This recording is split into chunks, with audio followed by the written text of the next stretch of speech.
Assalamualaikum warahmatullahi taala wabarakatuh. Alhamdulillah, bertemu lagi kita pada hari ini untuk meneruskan siri kuliah kita.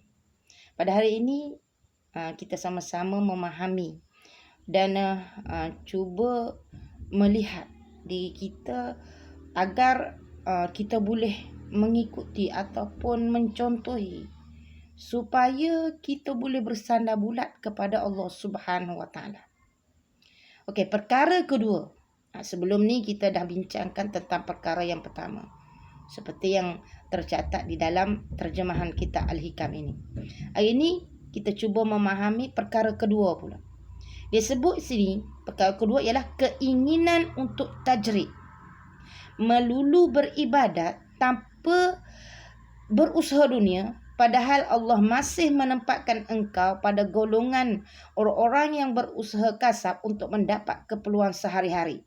Maka keinginanmu itu termasuk syahwat hawa nafsu yang samar, yang halus. Sebaliknya, keinginanmu untuk berusaha padahal Allah telah menempatkan dirimu pada golongan orang yang melulu beribadat, maka keinginan yang demikian bererti menurun dari semangat dan tingkat yang tinggi. Okey, kita cuba fahami perkara kedua ini secara lebih detail. Bagaimana yang dikatakan bila Allah takdirkan kita ni berusaha tapi kita berhenti berusaha untuk beribadat, itu salah. Begitu juga orang ada setengah orang Allah dah tetapkan dia tu hanya beribadat tanpa perlu berusaha. Tetapi dia berusaha. Tu pun salah. Okey. Sebab kewajipan seorang hamba menyerah kepada Allah apa yang dipilihkan oleh Allah kepadanya.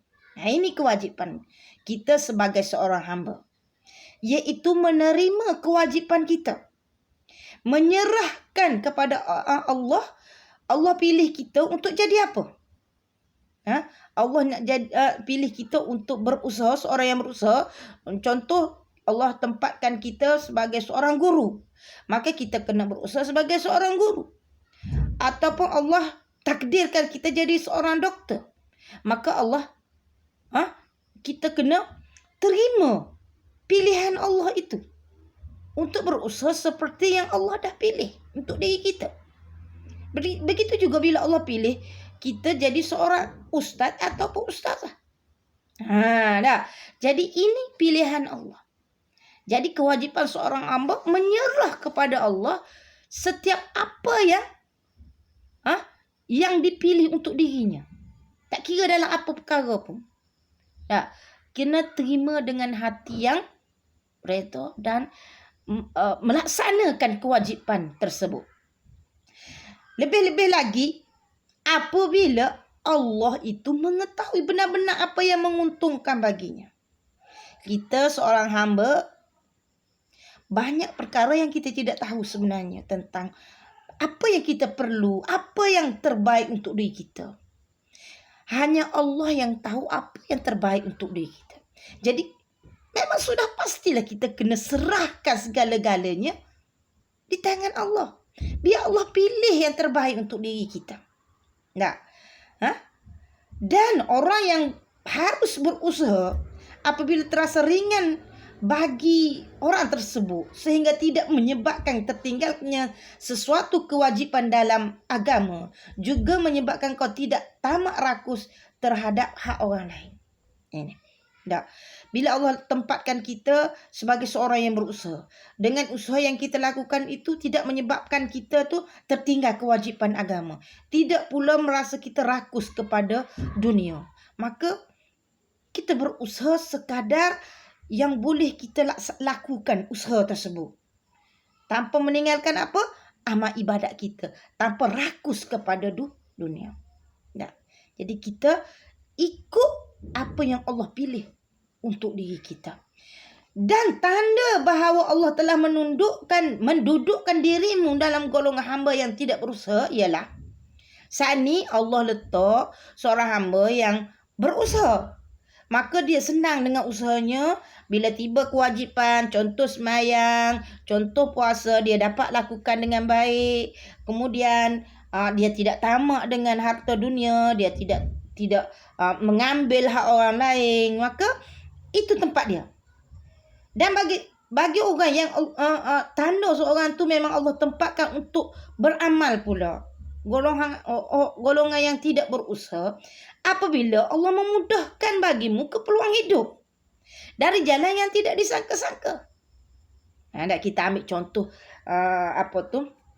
wali-wali Allah, bagaimana dia tidak bekerja, tetapi rezeki sentiasa datang kepada dia.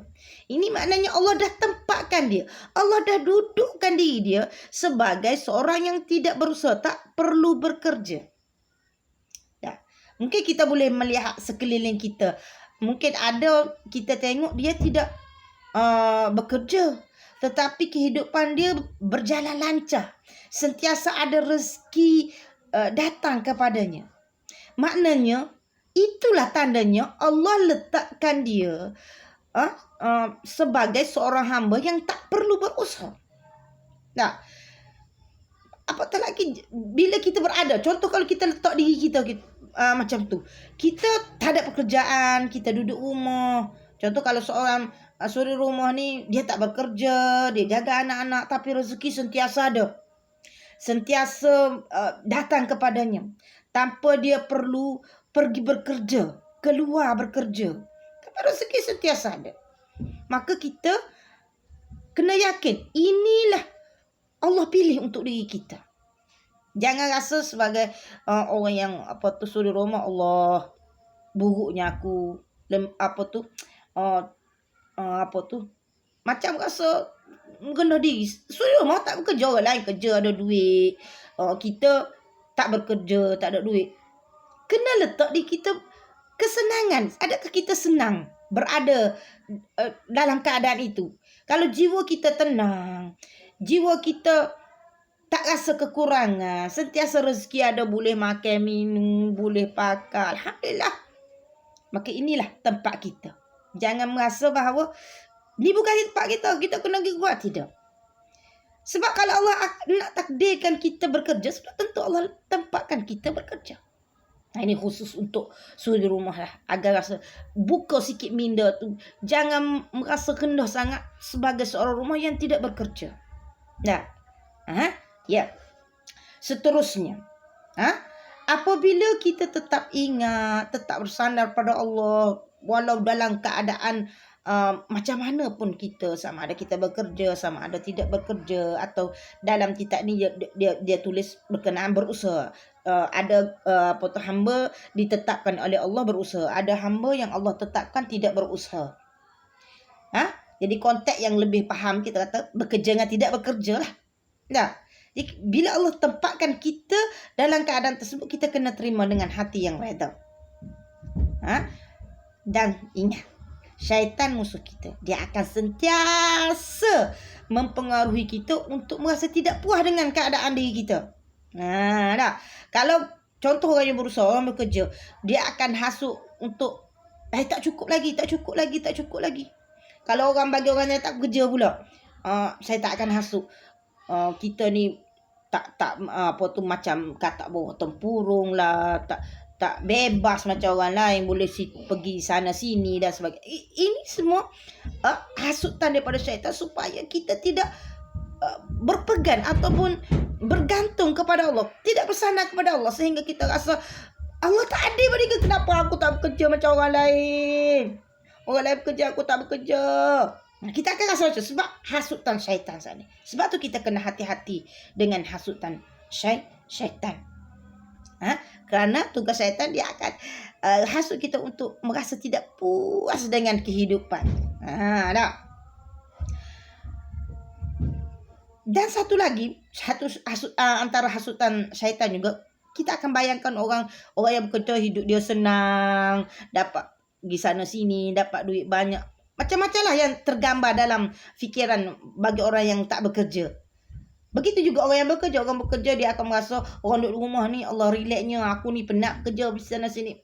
Ini gambaran-gambaran yang syaitan cuba hasut dalam pemikiran kita. Menyebabkan kita jadi iri hati.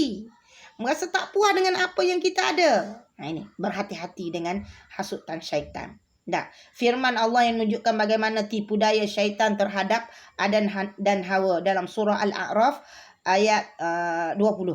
Ma nahakuma rabbukuma an hazihi syajarati illa an takuna malakaini aw takuna minal khalidin. Maksudnya, berkata syaitan, Tuhan tidak melarang kamu mendekati pohon ini, melainkan supaya kamu tidak dapat mencapai kedudukan malaikat atau tidak dapat kekal dalam syurga. Nah, macam mana syaitan tu hasut Adam dan Hawa supaya mendekati pohon khuldi, sehingga kedua-duanya terpedaya dan makan buah khuldi. Itu Nabi. Kita, Allahu Akbar, setiap hari kita terpedaya dengan syaitan. Masya Allah, Allahu Akbar. Dah. Ada seorang pernah berkata, beberapa kali saya telah meninggalkan usaha, tetapi kembali berusaha, sehingga akhirnya akulah yang ditinggalkan oleh usaha tersebut, maka tiadalah aku kembali kepadanya. Seorang murid berkata, merasa bahawa untuk sampai kepada Allah, untuk masuk dalam barisan para wali dengan sibuk pada ilmu zahir dan bergaul sesama manusia agak jauh dan tidak mungkin, lalu ia pergi menghadap kepada gurunya. Tiba-tiba sebelum ia sempat bertanya, guru bercerita, ada seorang terkemuka dalam ilmu zahir. Ketika itu ia dapat merasakan sedikit dari perjalanan ini. Ia datang kepadaku berkata, aku akan meninggalkan kebiasaanku untuk mengikuti perjalanan. Jawab guru itu, bukan itu yang harus kamu lakukan, tetapi tetaplah dalam kedudukanmu. Sedang apa yang kau akan diberikan oleh Allah kepadamu pasti tercapai kepadamu. Jadi kita tetap dengan kedudukan kita. Kalau memang Allah tetapkan kita seorang guru, seorang doktor, seorang misi, seorang ahli perniagaan dan sebagainya, maka kita tetap dengan kedudukan kita, berusaha dan bersyukur kepada Allah Subhanahu Wa Taala. Namun kalau Allah letakkan kita sebagai seorang suri rumah, kalau bukan suri rumah, seorang yang ada sakit berat sehingga tidak dapat bekerja, maka tetaplah kita dalam kedudukan kita. Yakinlah Allah akan sentiasa memberi rezeki kepada kita. Kena sentiasa bersandar kepada Allah Subhanahu Wa Taala. Jangan nafikan, jangan meragukan, jangan persoalkan apa yang Allah tetapkan kepada diri kita. Terima dengan hati yang reda. Sentiasalah menunaikan tanggungjawab kita kepada Allah Subhanahu Wa Taala. Pasti Allah akan sentiasa bantu kita. Tetapkan hati kita. Tetapkan, teguhkan bahawa kita hanya perlu bersandar hanya kepada Allah Subhanahu Wa Taala. Untuk perkara yang kedua ini, setakat itu dulu. InsyaAllah kita sambung lagi pada perkara ketiga di siri yang lain.